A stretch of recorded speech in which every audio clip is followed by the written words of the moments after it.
It's the Stock Car Steel SRI Motorsports Show, brought to you by Stock Car Steel and Aluminum and SRI Supplies. Here's tonight's Speed 77 Radio Race Chaser Online Crew Chief, Tom Baker. Good evening, everybody, and welcome to another Thursday night. I got to stop reading Facebook when we start the show. Welcome to another Thursday night of Race Talk here on Race Chaser Online and the Performance Motorsports Network. I am Tom Baker, along with my co-host for the evening, Jacob Seelman and Marshall Gabel, also of Race Chaser Online. Happy to be on board with you for another couple of hours of Race Talk. And obviously, a lot to talk about here. We've got an upcoming race weekend at Vegas, the first time that we go west for the 2015 Sprint Cup Series and Xfinity Series season. And also, of course, a lot of news coming out from some of the short track series, some big announcements of upcoming shows and driver pairings and things like that. We'll try to get to some of those before the show's over. And we've got some tremendous guests as well, some of the up-and-comers who are going to be heard, I'm sure, more and more as the next couple of years go on in the National Series. But Jacob Seelman, first of all, welcome back to the program. Good to have you back on a Thursday night for a full show after a couple of weeks of having other obligations. And it's an interesting week here in the sport for sure. Yeah, it's a very interesting week in a lot of different ways, and I know we'll touch on several of them as we go through the course of the next 2 hours. But I know, obviously, the interest note that has gotten everybody's attention, as it has since about 3 weeks ago now, is, of course, more news from the Kurt Busch saga that's been going on since 2 days before the Daytona 500.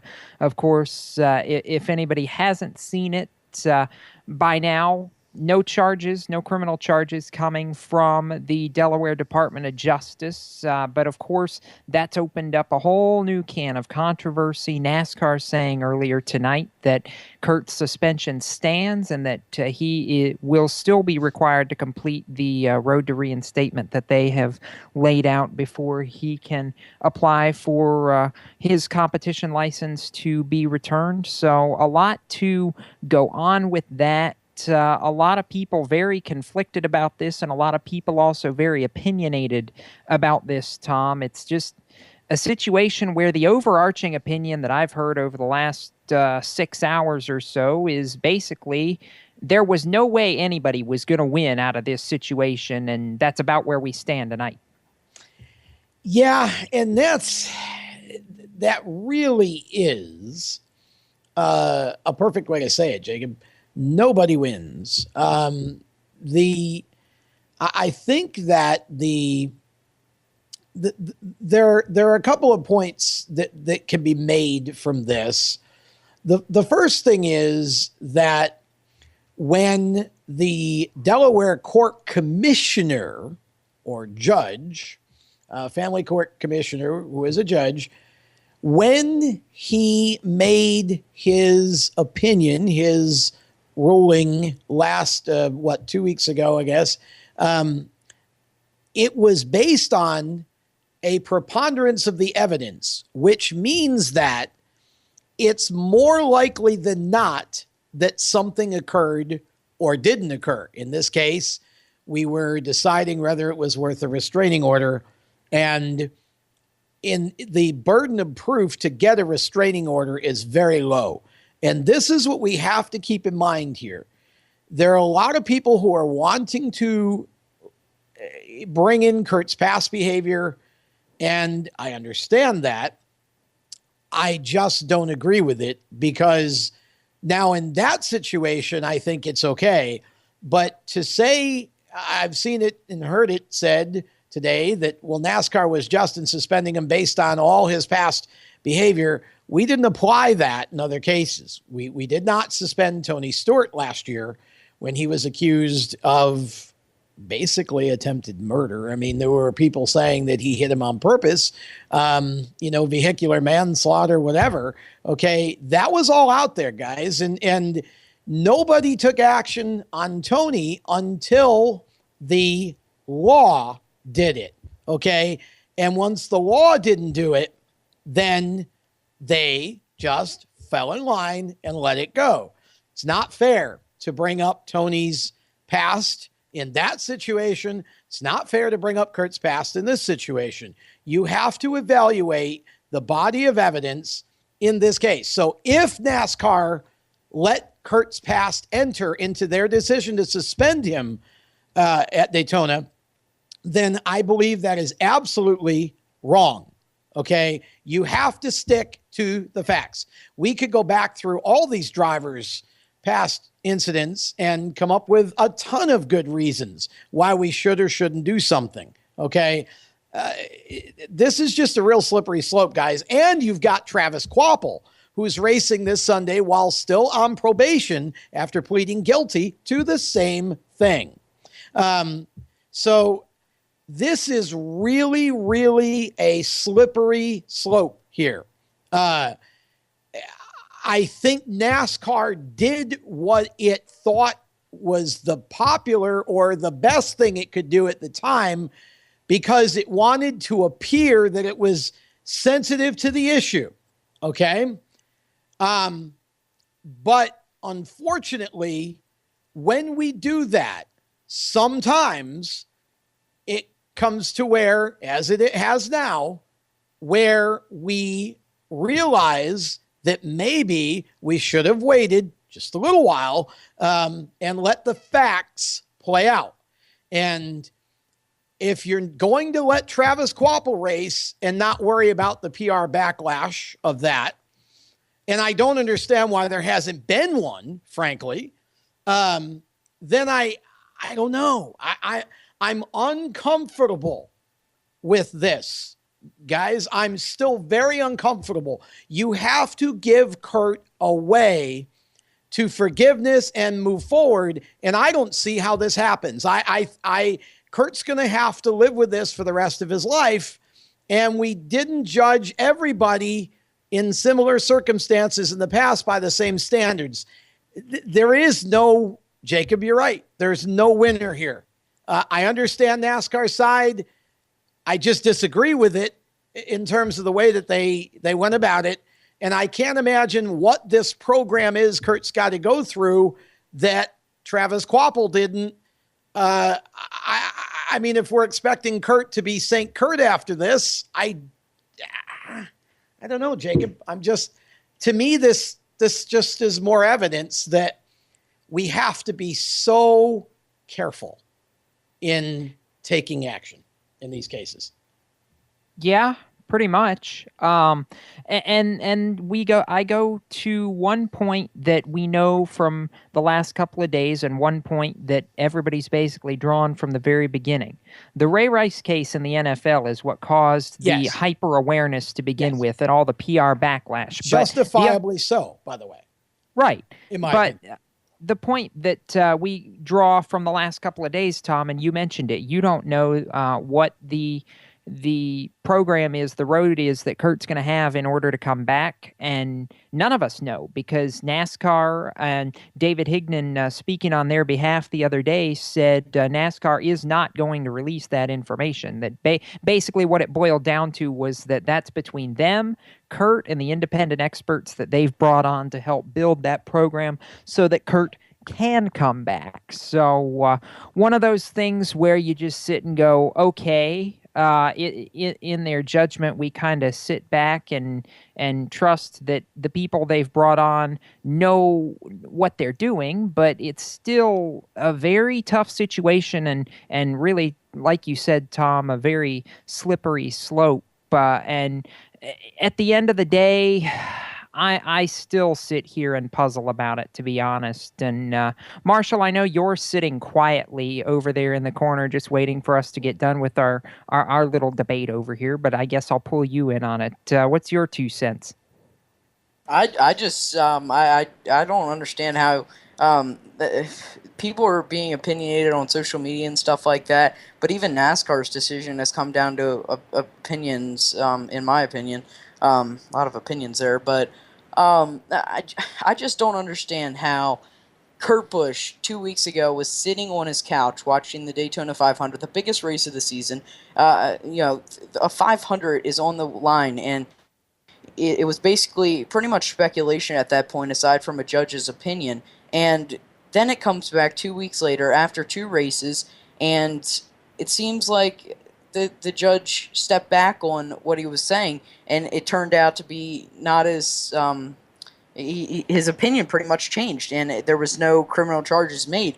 I don't understand how NASCAR is continuing to hold this reinstatement against him and how he has to go through this process, because that doesn't make sense to me. Why would he have to continue to go through a process if, the reinstatement process, like a road to recovery or something like that, which NASCAR won't give us the details on, but I don't understand why Kurt would have to go through that if nothing had been, filed against him or anything like that. It just seems very sketchy to me, and I personally feel like NASCAR has made a wrong step, and it seems like they're just going to have to stick with their process now and stick with their decision, unfortunately, for Kurt.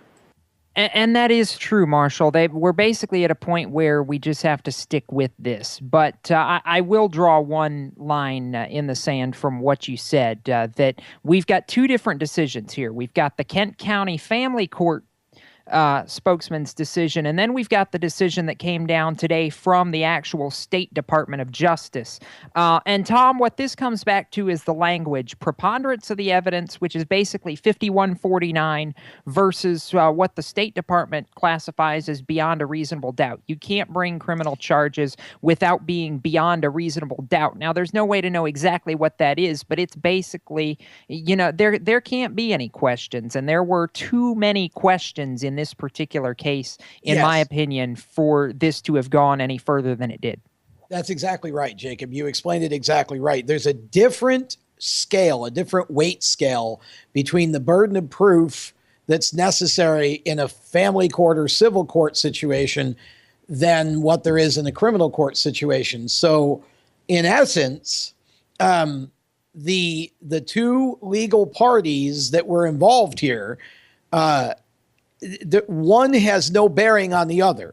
The judge simply said, I see enough reason to suspect that it is more likely that Kurt Busch did something than it is that he didn't. Therefore, I'm going to issue the restraining order, which is a protection order, and I'm going to hand it over to the Attorney General, and then the Attorney General has to look at the same evidence and decide if there's enough to actually make the higher burden of proof standard, which is beyond a reasonable doubt. Okay, beyond it, and that's why this is where it is. And that's why this is uncomfortable, because we're all kind of looking at this saying, well, he's already been suspended for doing something that we don't know really what it was. We think it was something. We're pretty sure it was something.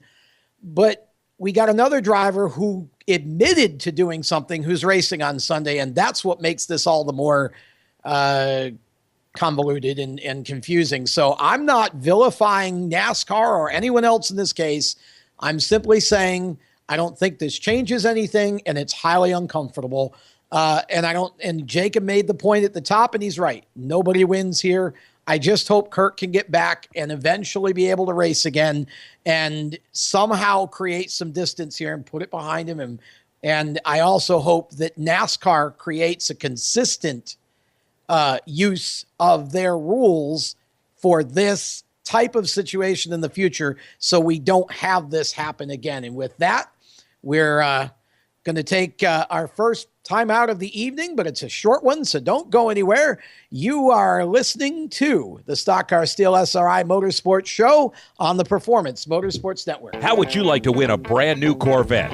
Larry O's got all the details. WinYourNewCar.com. Enter America's #1 dream car giveaway contest. At WinYourNewCar.com, complete the puzzle the fastest and win a new Corvette tax-free. Come on, stop dreaming, start driving with WinYourNewCar.com.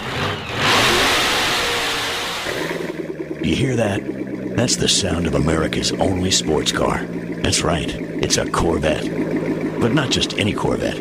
It's your Corvette. It's that who cares if there's traffic part of your day. And this can be you when you come to Cooper Corvettes. With 60 years of Corvettes to choose from, there's always a Corvette in your budget. And they'll service any Corvette you bring in. Cooper Corvettes on Route 1 just north of Quantico and Triangle. Call, click, or visit CooperCorvettes.com. Hi, this is Jens Scott from Summit Point Kart in Summit Point, West Virginia. If you're looking for a real racing experience on a real racetrack, come out to Summit Point Kart this weekend. For as little as $25, you can get your racing career started. New this year, Summit Point Kart offers the RX 250, capable of over 75 miles an hour. We're open every Friday from 5 p.m. till 9 p.m., Saturday from noon till 10 p.m., and Sunday from noon till 9 p.m. For more information, go to our website, summitpointkartwithak.com, or you can call us at 304-725-5270. Summit Point Kart, your East Coast karting center. In the race of everyday life, it's nice to have the green flag, but drivetrain problems are the pits. A fully remanufactured engine, transmission, or differential from Jasper Engines and Transmissions costs less than a new vehicle and comes with a 3-year, 100,000-mile nationwide transferable warranty.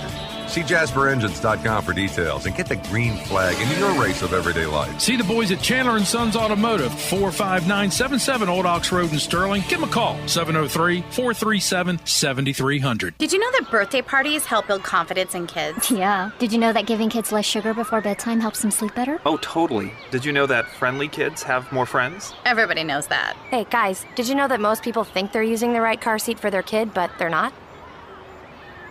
I didn't know that. Parents who really know it all know for sure that their child is in the right car seat at the right age and size. Visit safercar.gov/the right seat to make sure your child is protected. Brought to you by the National Highway Traffic Safety Administration. Packers. Vikings. Red State. Blue State. We come from different places. Uptown. Downtown. We come to different conclusions. Half empty. Half full. But no matter how different we are, we're all connected, and we can all make a difference. That's why United Way brings people, expertise, and resources together to improve the education, income, and health of our communities, the building blocks for a better life. When we live united, our efforts, magnified by others, add up to real change. Children succeed in school, families gain financial stability, the health of our neighbors improves, and suddenly, so do our communities. But real change won't happen without you. Live united. So let's look beyond our differences. Live united. One by one, let's make a difference. Let's reach out a hand to one and influence the condition of all. Live united. Give, advocate, volunteer. Live United. Sign up today at liveunited.org. Brought to you by United Way and the Ad Council. Hi, this is Ben Rose, driver of the number 41 Alpha Energy Solution Chevrolet and NASCAR K&N Pro Series East champion. Let's go back to Speed 77 Radio Stock Car Steel SRI Motorsports Show on CMN, the Performance Motorsports Network. Welcome back to the Performance Motorsports Network. You are listening to the Stock Car Steel SRI Motorsports Show. Tom Baker along with Jacob Seelman and Marshall Gabel and Kyle Magnus should be joining us shortly. Jacob, other than Kurt Busch, we have had some news throughout the week of additional driver swaps, new faces and new places. And one of them, one of the bigger ones that I found interesting was, now keeping in mind that we just had a Ford driver go over to a Toyota when David Reagan went from front row to Joe Gibbs Racing, I thought it very ironic that the driver who should be replacing him with Front Row Motorsports for a few races coming up is none other than a Toyota driver from Michael Waltrip Racing, who really earned his shot, I think, with a great run last week at Atlanta, Brett Moffitt. Yeah. Okay, Brett Moffitt I've actually got a piece coming out in the morning on Race Chaser Online regarding this exact thing. Brett, boy, did he earn his stripes at Atlanta. Fantastic 8th place finish. Proved a whole lot to a lot of people. Subs aren't supposed to run that well. I'm just going to be blunt about that. Subs are not meant to run as well as Brett Moffitt ran on Sunday. That's basically the underlying role that it is. It's a different team. It's not what they're used to, and it just is what it is. But Brett took that in stride. He did a fantastic job. He opened up a lot of people's eyes, Tom, enough to where MWR and Ty Norris, the executive president, I believe, over there at Michael Waltrip Racing, released a statement following the race that they want him in a third car, basically is what the statement amounted to, and they're working hard to try and secure sponsorship for him to do that. But until that time, they don't have a problem with loaning him out to somebody who needs a driver because they know what he's capable of. They've got him under contract, and they want him to have a shot to show what he's made of. I think this is a great move for Moffitt and for Front Row because this is a guy who has proven he can take equipment that's maybe not necessarily up to snuff and get it a little further in front of the field than he normally would, a lot of other guys would be able to. Think of somebody like a Landon Castle, Tom, for example, that basically always overachieves in whatever you put him in. That's kind of the parallel I draw with Brett Moffitt, that he keeps the car clean, he keeps it out of trouble, and at the end of the race, he shows up about 5 or 8 spots higher than you really would have imagined. And keep in mind, this is only his 8th Cup start as well. The Atlanta race on Sunday was. We really haven't gotten a taste too much of what he's been able to do because last year he made 7 starts and all of them were in dicey equipment at best. I mean, he ran 1 race for MWR and 6 more starts for Jay Robinson Racing, which is not the best of equipment, but he did the best he could in it. So I like this. It's a great decision, and it's a fantastic move for a young guy who's trying to make his mark in the Cup Series, and I like it. I think this is going to be good for all parties involved, and I'm ready to see what he can do this weekend as we start the Western Swing at Las Vegas. I mean, I know the tire wear at Las Vegas is not like it is at Atlanta, but hey, if he keeps the car clean, he might just have a shot to be there in the top 15 or so come the end of the race. Well, that was quite a ringing endorsement of Mr. Moffitt there. And I agree with most of it. I'm not so sure that I'm ready to say that he's an overachiever because I think that 55 team is a very, very, very good team. If Brian Vickers had run that well in it last week, I don't think any of us would be lauding Vickers because we would say that that's where he should be. He should be up front in the top 10 and doing well. But I think where you were really wanting to go is that we were surprised that as inexperienced as Moffitt is, that he ended up that well. And that part is very valid. And I don't expect miracles out of him in the front row equipment because it's not Michael Waltrip Racing equipment. If he can finish in the top 15, that would be a huge win for him, I would think. But here's what I think is great about this. And you said it was good for Moffitt. You said it was good for Front Row. But you left out that it was good for Michael Waltrip Racing because he's getting all this seat time that he wouldn't have gotten if he were running with MWR, and because obviously there's no seat there once Brian Vickers comes back, so he's getting some great additional seat time. And I have the feeling, and again, I'm just taking a flyer on this, but if he goes out and runs fairly well in these 3 races, I have the feeling that he might just find himself with more races because I really don't necessarily think that Front Row is going to want to keep the revolving seat going.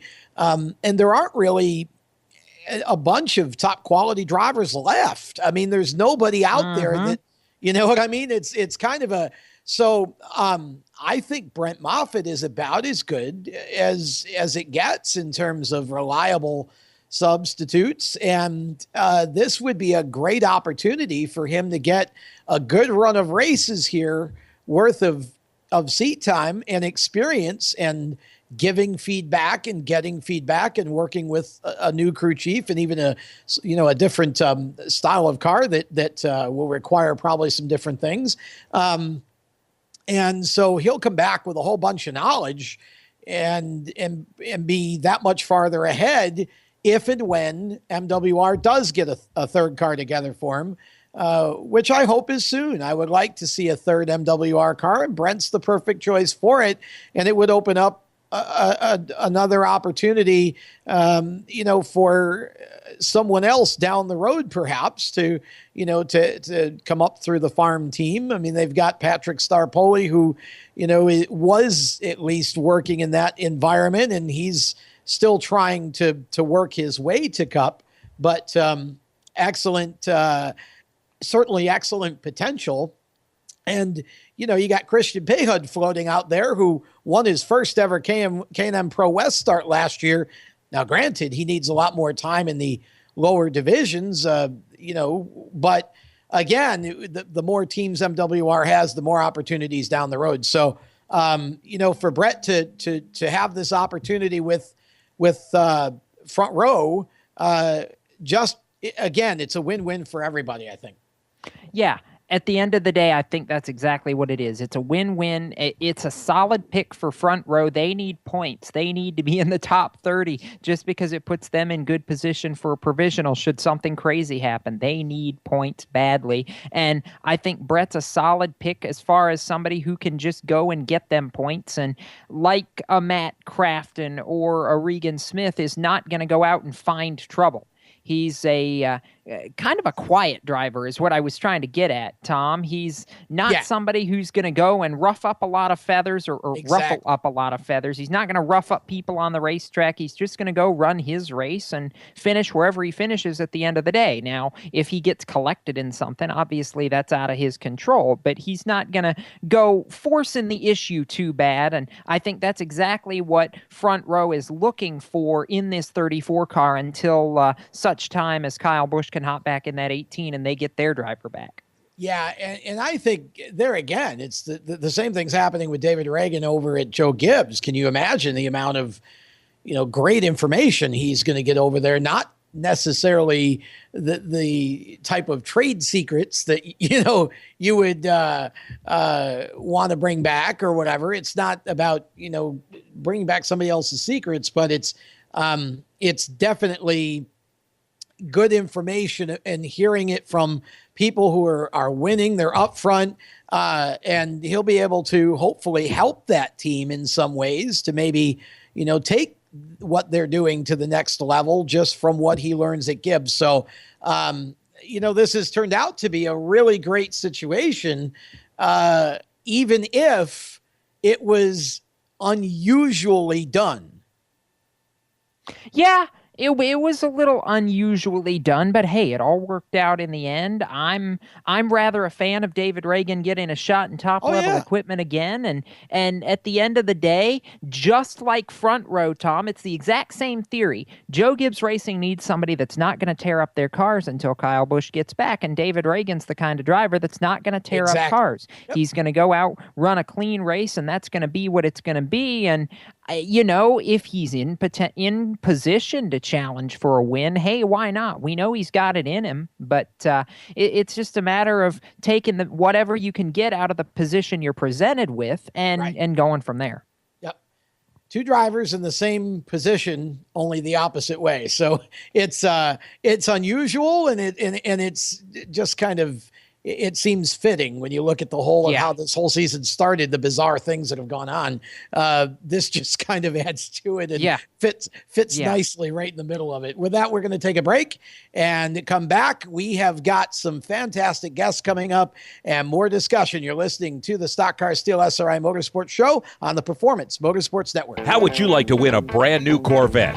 Larry O's got all the details. Enter America's #1 dream car giveaway contest at winyournewcar.com. That's right, winyournewcar.com. Complete the puzzle the fastest and win a new Corvette tax-free delivered to your door.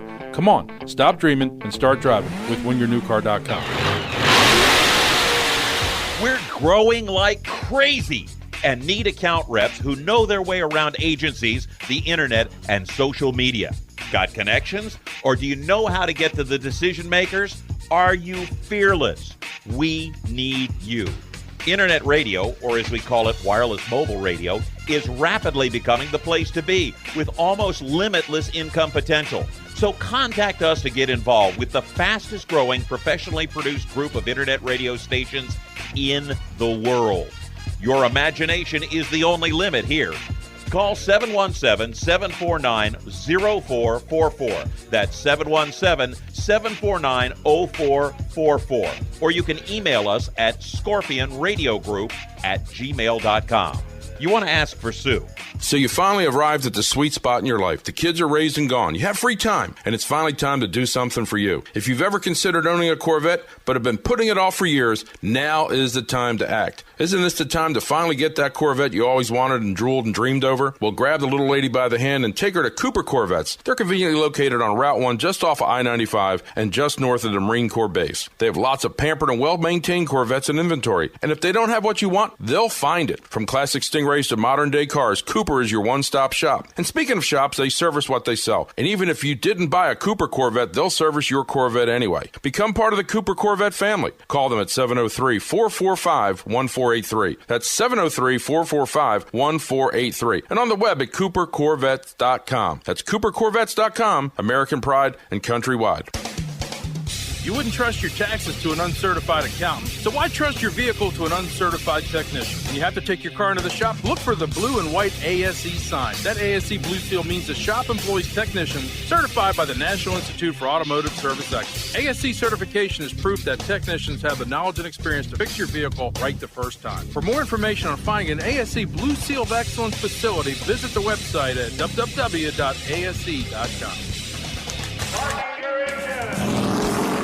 Hi, this is Carl Edwards here for RAD, the entertainment industry's voice for road safety. You want to make a difference? It's simple. Be responsible. Plan ahead. Designate before you celebrate. Friends don't let friends drive drunk. Baby, you can drive my car. Yes, I'm gonna be a star. A public service message brought to you by the U.S. Department of Transportation, RAD, the National Association of Broadcasters, and the Ad Council. We now return you to the Stock Car Steel SRI Motorsports Show on the Performance Motorsports Network. And here's the guy who lost the hula hoop contest at the last PMN Summer Picnic because he just can't hula hoop. It's Tom Baker. The problem is you've got somebody who's round trying to use his hips to move something that's round and keep it in the air. There's some sort of age. And that just doesn't work. No, it doesn't work. I need to be far less round before I try another hula hoop contest. Welcome back to the program. Tom Baker and Jacob Seelman. We're just talking racing and, well, hula hoops on a Thursday night on the Performance Motorsports Network. This is the Stock Car Steel SRI Motorsports Show. And you know what, Jacob? We've been talking NASCAR the first couple of segments. I want to drop down just for a minute. We're going to have a guest on a little bit later to kind of add to this discussion, but I want to spend a little time here talking about the race that took place out west for the late models. The showdown race never fails to provide a lot of action, and it certainly didn't this weekend. No, and let's back up a second, because this was actually the inaugural Winter Showdown. It reminded me, though, of what used to be the Toyota All-Star Showdown. Well, that's what I was relating. Yeah, there you go. Let's relate to that. The old Toyota All-Star Showdown for the K&M Pro Series East and West cars, but that's kind of the feel that this event for what's now the Spears SRL Southwest Tour, that's basically what this felt like, Tom. It was like an all-star race, almost like the Snowball Derby on the West Coast. That's how many top drivers we had in it. You had veterans like a Bubba Pollard, like Preston Peltier, come out west from the East Coast to try and make a stab at $25,000 to win. $25,000 to win, Tom, for a late model race. Are you kidding me? But no, that's exactly what we got. And you've got Pollard, Derek Thorne, even former K&M West champion, against rookies of this sport like Noah Gragson, who we're going to have on a little bit later, like a Grayson Raz. I mean, this was an unbelievably stacked field. It had very, very competitive racing throughout the entire 250 laps. A couple of massive crashes, one even before the race started in practice, that forced Noah to basically have to rebuild the whole back end of his race car, and he still made it into the show. That's how tight these cars were, and how well a repair job that team did. Yeah. I'll throw that out there. But at the end of the day, Bubba Pollard wins the race and picks up $25,000, and Dalton Sargent, we've been hearing that name a lot lately, haven't we? Comes up second, does a stellar job. I know he's going to win some races this season. It's just a matter of getting him in, I don't want to say the mindset. We know he's already there, but just taking advantage of the opportunities that present themselves to him, basically. And I don't feel like he had the best car at the end of that race. I feel like Bubba Pollard had the field covered, but Dalton was definitely there for a lot of the race. I mean, between Derek Thorne, and Pollard, those three cars were the best three cars in the field for the entire 250 laps. There was nobody touching that trifecta, and the old Jegs machine picks up $25,000 to bring back east. And I gotta say, that's a little bit scary if I'm any late model driver on the East Coast, and Bubba Pollard's got $25,000 more to put into his program and go play. I hate to say the rich get richer, because I know that's not the case in short track racing, but that's a good team getting even more good incentive to make that team even better. Well, it is. Anytime you can have a chance at $25,000, it's a good incentive. And congratulations to Bubba Pollard. And one of the reasons I brought this up was specifically to talk about Dalton Sargent, because we've had Dalton on the show before, and not too long ago, in fact. And Dalton has had, if you look at his last 4 or 5 races, as a collective body of work, Dalton is showing to be one of the top young prospects in all of motorsports right now in terms of oval track stuff, because he ran super, super well at the Snowball.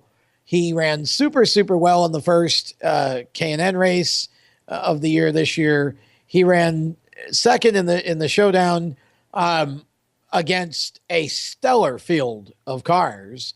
This is a driver who has about come out of nowhere in terms of how most people would know him, because, he ran here in North Carolina last year and had some great runs in the late model at Orange County and places like that. But outside of this local area here, nobody really knew who Dalton Sargent was. Well, they know now, Jacob, and this is a young man, I think, that really has a chance at a very, very bright future. And it's amazing to watch somebody like that just sort of break out and have this kind of a run, because once you do it once or twice after the first time, it's not a freak thing anymore. It's not a fluke. It's a pattern. And Dalton Sargent is setting the pattern that he's going to be somebody to contend with no matter what or where he's racing going forward. Oh, absolutely. And that's what makes him so scary in this K&N Pro Series East for 2015. That's going to kick off its second race in a couple of weeks at Greenville Pickens.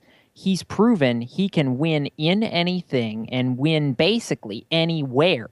And that is what makes him, in my eyes, a huge championship threat. I mean, if he can figure this deal out quickly, I feel like he could go on a spurt like Ben Rhodes did, win 2, 3, 4, maybe 5 races. I don't want to say necessarily consecutively, but I feel like he has the potential to break out and do huge things in that series this year. And we know he's got the team behind him. They've won the last 2 championships. Oh, yeah, there's no question about that. And he's got some strong teammates, too. So, Dalton's going to certainly be a force to be reckoned with throughout the year. But the showdown race, I think this race was a great race. It certainly is something I hope that continues to be built and grown, because it's nice to have a race at the beginning of the year that's equal to the Snowball Derby, because I think we need more of that in short track racing. We need more of these all-star type fields where it's not sanctioned by anybody. I know it was a Southwest Tour event, but not many of the guys who competed, were necessarily regulars on that tour. You had an all-star field of cars, and I would like to see more of this type of an event going down the road. And I think this is the type of early season race for short tracks that we really need. Oh, absolutely. And this was a great race. Despite the fact that Mother Nature intervened and pushed it to Sunday afternoon, this had the makings of, exactly like you said, Tom, a snowball derby-esque race at the beginning of the year, a huge kickoff to the 2015 short track season that I really feel like we were lacking for a while this year. I mean, we didn't have the UNOH battle at the beach anymore. We haven't had the Toyota All-Star Showdown, anything like that. I felt like was the kind of the new season kickoff, and I loved it. Yeah, and as much as I hate to say this, and I guess I should have made this point, I didn't quite get there, but Speed Weeks used to be that. But I think in terms of the late models, I just don't. There isn't that right now. And so this race really kind of, to me, was the unofficial kickoff of the late model season. And now, we start with the Pass South Opener this weekend and some of the other things that are going on. But this is a race that certainly could be built into the event to be at in the beginning of the year. Of course, it's hard for the East Coast guys to travel, but to get out there like that. But I really think that it would be well worth it to go and run that. And I think it's great. Congratulations. Wouldn't you go for $25,000?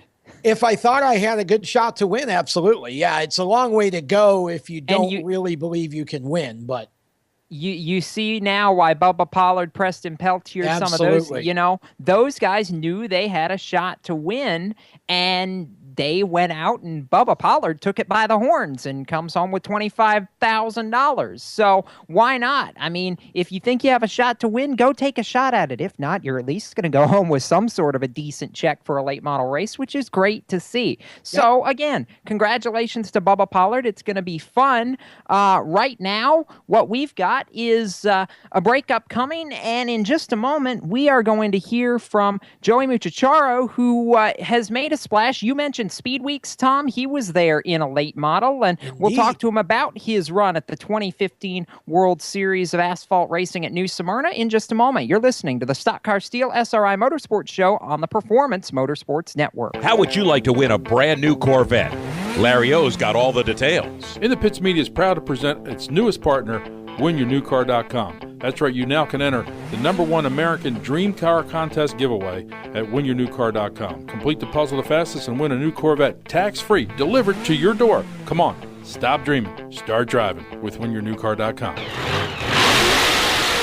Did you know that birthday parties help build confidence in kids? Yeah. Did you know that giving kids less sugar before bedtime helps them sleep better? Oh, totally. Did you know that friendly kids have more friends? Everybody knows that. Hey, guys, did you know that most people think they're using the right car seat for their kid, but they're not? I didn't know that. Parents who really know it all know for sure that their child is in the right car seat at the right age and size. Visit safercar.gov/the right seat to make sure your child is protected. Brought to you by the National Highway Traffic Safety Administration and the Ad Council.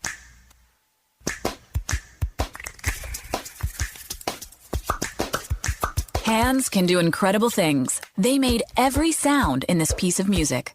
But nothing compares to using them to help save a life. If an adult suddenly collapses, call 911, then push hard and fast in the center of their chest until help arrives. It's called Hands-Only CPR, and it's recommended by the American Heart Association. Visit handsonlycpr.org today. A message from the American Heart Association and the Ad Council. Car problems? You can trust your local Cotman man. Cotman has a 40-year history as a leader in car repair and making happy, satisfied customers. Whatever's wrong with your car, SUV, or truck, Cotman will check it out free using state-of-the-art diagnostic equipment. Don't take chances with your car. Bring it to Cotman and let your local Cotman man show you why they are America's transmission and total auto care experts. Visit Cotman.com to download money-saving coupons. Cotman.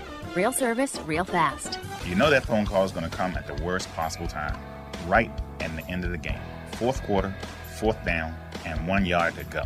They're piling up, but you can't watch that. You got to get that car off the road. This could have been prevented if you have taken advantage of Cotman's free TransCheck 21. Here's a chance to have us look at your car and head off any problems that could happen that could interrupt that game. Again, it's a free check. Come see us. See Leonard and the fine folks at Cotman of Manassas, 9113 Mathis Avenue in Manassas. Give them a call at 703-365-7200. All I wanted to do was just pick up a guitar and sing praise songs. From IamSecond.com. Well, when I got to 17, I was playing in after-hours bars, just in a bunch of trouble. Grammy Award winner Michael W. Smith. Smoking that first joint and feeling so guilty about it. From there, it was LSD, and your compass sort of just like disappeared. I knew where I belonged. I just couldn't get out. I was very depressed. I went on the floor and just began to shake. And I was just weeping. I was weeping. And I just began to just cry out for God. 12:30 at night, on the linoleum floor of my kitchen, the God of the universe came and wept with me on that floor. I know where my hope lies. It's not being a rock star. I'm a son of the High King of the universe. Watch Michael's story at IamSecond.com. Hi, this is Brandon Jones, driver of the number 33 for Richard Childers Racing. Let's go back to the Speed 77 Radio Stock Car Steel SRI Motorsports Show on PMN, the Performance Motorsports Network. Welcome back to the show. Tom Baker along with Jacob Seelman, Kyle Magda joining us now, also from our RaceChaserOnline.com staff. Kyle, welcome to the program. Thank you guys for having me. I'm here to the rescue. Well, it's I don't know about all that, but it's good to have you here. And Jacob, we've also got our first special guest of the evening, and anybody with the nickname Mooch is okay in my book. Joey Muchicaro is with us, and glad to have him on the program. Joey, welcome aboard. And Jacob, first of all, before I know you want to get in a word edgewise with Joey here, but I got to start off, Joey, by asking you one simple question. We were just talking about the prestige of Speed Weeks and the late models and how we thought that maybe this race out in California over the weekend might someday eclipse that a little bit. But you went and won a race at Speed Weeks last year. So I would suspect you might tend to disagree with us just a bit. Honestly, I was looking at that whole deal over there and out in California, and I was actually saying to my dad that, that's something I would like to try and hopefully put the funding together and go run next year. It definitely seemed like a really cool event. Speed Weeks is definitely awesome. I love it. It's been my third year down there. We started in 2013 in a pro late model and was able to actually be victorious in my second ever start, and then made our debut last year in a super late model. And, we were back there this year with the LFR boys, and really we're able to put a really good week together, but I'll tell you what, it's each year, the car counts are getting better and better. More and more people are showing up. So it's definitely getting interesting, but, it's one of those weeks of survival too. You just got to really be able to keep your car together the whole week and, be able to be there at the end. And that's where we struggled a little bit this year. We got an incident, I think it was Thursday night, and kind of, hurt us the rest of the week. But, it's kind of something you got, and you work, that happens with racing, when you go down there. But, it's 7 nights and 1.5 weeks is quite a, is a lot. That's a lot of work on the guys too, Yeah, it's a lot of work, but I know it's a whole lot of fun. And you talk about the guys you had behind you, Joey. Let's take a step back for just a second, because you are a New Englander from Connecticut. So my question to that is, how did you get tied in with the LFR Driver Development Group to get this opportunity for 2015? Because I know that's been a really big deal for you guys to get this kicked off. Definitely. I've been wanting to work with Jeff Foltz here for a little while now. So that definitely, grabbed my attention. I want to work with these guys, and knowing Robbie Fuller from up here, and he's from Massachusetts, so we know each other through the racing industry, and kind of just got put in contact and heard a lot of good things. And Rob and I started talking beginning of, it was late last year, and we talked about putting a deal together, and instantly really liked working with these guys. Rob's helped us out a bunch putting a deal together, and when you got guys like Rob Fuller, Tony Uri Sr., Tony Uri Jr., and Jeff Foltz standing behind you, it's pretty cool to say and pretty safe to say that you got one of the best race cars in the field. That's for sure. Oh, it's a whole lot of experience. I mean, you talk about the level of drivers that those guys have worked with over the years. How much has that group been able to help you here, just even over the first couple of months that you've been working with them now? I mean, you talk about drivers from all of NASCAR's top 3 national series that have worked with the guys who have come together to form LFR. So how much have you been able to draw off them over the last couple of months? I definitely learned a lot. This week, like I said to my dad, it was a week that I felt I put so much experience and learned so much in this one week that we're going to be able to carry it and really build a lot of momentum on the series or the season. These guys are great. Jeff was able to help me out a bunch. He's been around New Smyrna Speedway a bunch, and Tony Erie Sr. and all these guys. I mean, they were just a huge help of helping me really excel the driving program there. And like Rob Fuller says, welcome to the next level. I feel like it definitely did after that week. Those guys really helped me. And, we just saw each night we performed better and better. And, our qualifying efforts got better just from learning little few tricks from Jeff. And, Tony Sr. told me to do this here and there. Just at the end, we were able to really put a good, solid deal together and come out of it with a good, quite a few good, solid finishes. Joey, going into racing, who did you admire growing up to get you into the sport? I've always been a big-time Dale Earnhardt Jr. fan. I've always really liked Dale Earnhardt Jr. That's who I always looked up to. And, that's another crazy thing about this whole deal is I was looking back through a few pictures, and there's a picture of me when I was 3 years old that I think it was a Loudon, New Hampshire race, leaning up against, Dale Earnhardt Jr.'s 8-car. And, this was before I even thought I was going to be a race car driver. Here I am, all these years later, working with this crew chief who was back then. So it's pretty cool just to say, and, hearing all these awesome stories about Dale Earnhardt Sr. and Dale Earnhardt Jr. from the Erie family, that's pretty cool. You really can't beat it. That's just the best stories around, those old school stories. So, being able to, he's always been a good idol, and I've always really liked his father and their driving style, and I've always been a big Earnhardt fan right from the beginning. All right, so there's that, and now obviously your history actually goes back into the Legends cars, is where you started from. Ran the Summer Shootout, which is a division that's really, really close to my heart over the past couple of years, especially. But that the transition, I know, is one that a lot of people have always said can be tough. How did you handle the transition moving from Legends cars to late models a couple of years ago? And was it easier or more difficult than you thought it was going to be?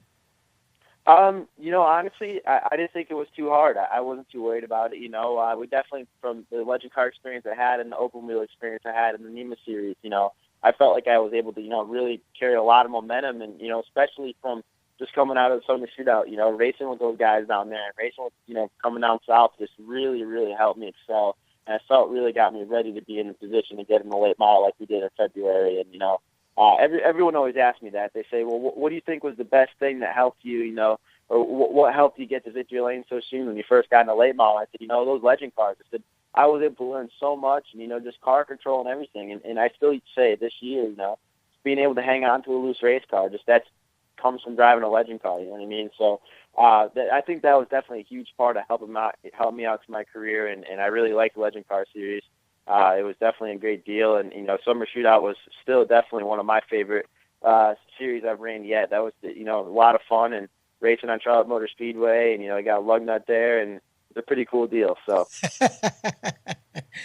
well, I think that might be the first ever lug nut reference on this show. So, Joey gets some kind of a prize for that. But, Joey, I understand exactly where you're coming from with the Legends car training, those things, because the horsepower to weight ratio is so high, and you have what amounts to a street tire on them. They really like to be loose and dirty all the time, and you really have to finesse them. And I think that's great training for the late model, and which is a much easier car to drive in theory, but certainly they're not fun to drive loose. They are a lot heavier, though, so I'm sure you found a little bit of a difference in terms of even necessarily the physical fitness that's required to hustle a late model over the Legends, though.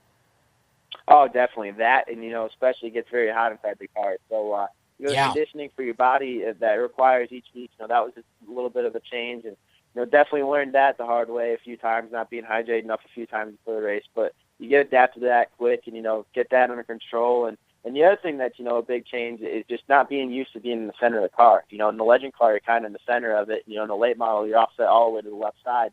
So that's having that whole right side on the car, that took a little while to get used to. And, you just do it when you're passing the car, you feel like you're going to rip the right side of your car off because you're not used to having it out there, But those are little things that you kind of get over quick. And the second you start, it felt like by race one, I felt pretty confident in it and felt pretty adapted to the late model. And, hopefully we can go out there and put all the knowledge that I've learned from legend cars and, the past 2 years of late model racing to good use this year and try and get some wins. Have you run into almost every driver that I've coached and worked with that gets to a big car, quote unquote, of any kind, whether it's a late model or a modified they kind of run into that one track that when they get there, the track just puzzles them. Have you run into that yet? Have you had that one race, that one track where you just kind of went, wow, I just can't figure this place out? Definitely. One place I thought that was like that for a while, and it took me, normally I'm pretty good at adapting to racetracks, and I thought that was always one of my better qualities, as a race car driver. I was always pretty good to, get good on that track, and the one place that I felt like I struggled the hardest with was Hickory. That was definitely a very hard racetrack and a track that kind of puzzled me a little bit. It's just so line sensitive, and it's just a very weird racetrack, but I think a lot of it had to do with me not being in the late model on that sort of a track. I kind of went from New Smyrna to, Southern National and some other big half-mile tracks. So when you kind of got in on that tight, 3/8 of a mile racing, and it's a completely different kind of racing in a late model. It's almost like it's two completely, it takes a lot more. There's a lot less room of racing, and it's a lot harder, I think, in my eyes. There's a part of me that's not surprised by that, Joey, just knowing the fact that Hickory is one that tends to eat up a lot of rookies their first time there. But definitely it's been fun to watch you come up through the ranks, and I know that's not possible by yourself. Any shout-outs, thank yous you want to give? Who makes it happen? Definitely. My parents have been a big part of helping me out. Pools and Murphy, they've been behind me all the way since I was 5 years old, helping me out. And, Robbie Fuller helped me out a bunch this year. I got to thank him. And, Mike Kalanoff helped me out through the years, Tim Miller, a bunch of great guys that really helped me put the funding together and get going this year. So couldn't do it without them, and I'm looking forward to a good 2015 season.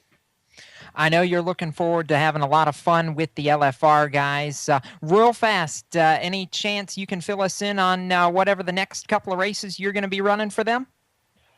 Definitely. Right now we're looking at the Cars Tour and the Southern Super Series. Probably going to do a mix of both of them, and hopefully, we're definitely trying to get everything recuperated and back together and put back, refreshing after Speed Week. So we're going to definitely try and shoot for the March 28th Southern National Cars Tour race, and hopefully we'll see you there. Well, we appreciate you taking a few minutes to talk with us here on the Stock Car Steel SRI Motorsports Show, Joey. Looking forward to it, and we'll see you at the racetrack. Definitely. I appreciate it, guys. And coming up on the other side of this, we've got another Cars Tour driver who just announced his plans for 2015. Clint King joins us right after this. You're listening to the Stock Car Steel SRI Motorsports Show on the Performance Motorsports Network. How would you like to win a brand new Corvette? Larry O's got all the details. WinYourNewCar.com. Enter America's #1 dream car giveaway contest. At WinYourNewCar.com, complete the puzzle the fastest and win a new Corvette tax-free. Come on, stop dreaming. Start driving with WinYourNewCar.com. We're growing like crazy and need account reps who know their way around agencies, the internet, and social media. Got connections? Or do you know how to get to the decision makers? Are you fearless? We need you. Internet radio, or as we call it, wireless mobile radio, is rapidly becoming the place to be with almost limitless income potential. So contact us to get involved with the fastest growing professionally produced group of internet radio stations in the world. Your imagination is the only limit here. Call 717-749-0444. That's 717-749-0444. Or you can email us at scorpionradiogroup@gmail.com. You want to ask for Sue. You hear that? That's the sound of America's only sports car. That's right, it's a Corvette. But not just any Corvette. It's your Corvette. It's that who cares if there's traffic part of your day. And this can be you when you come to Cooper Corvettes. With 60 years of Corvettes to choose from, there's always a Corvette in your budget. And they'll service any Corvette you bring in. Cooper Corvettes on Route 1 just north of Quantico and Triangle. Call, click, or visit CooperCorvettes.com.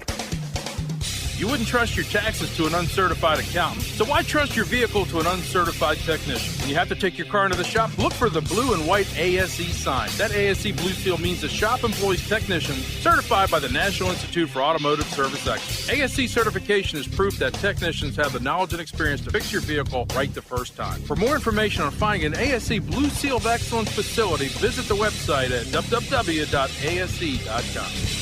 My very first movie, it was called British Terabithia, and that was a film that a lot of kids loved. From IamSecond.com. It felt very cool in my heart to know that I did something nice. Actress Bailey Madison. I don't want it to be about me, I want it to be about God. Even though you have an earth father, he is your father, that you can say to him, God, I'm not feeling too well today. Or if it's just, little things like, I feel homesick, or I need you, Lord. I need to feel happiness in my heart. The most important thing is you have to have hope. You have to have faith. God is with you, and God is with you every step of the way. If you give yourself to God and you say, I'm ready to commit myself to you, you will know that God is watching you. He looks down and he goes, I'm very, very happy with what you just did. My name is Bailey Madison, and I am second. And now, back to the Stock Car Steel SRI Motorsports Show with Speed 77 Radio's most follically challenged host, Tom Baker. They're leaving me every day, and you know what? I don't even care anymore. Welcome back to the program. Tom Baker along with Kyle Magda and Jacob Seelman.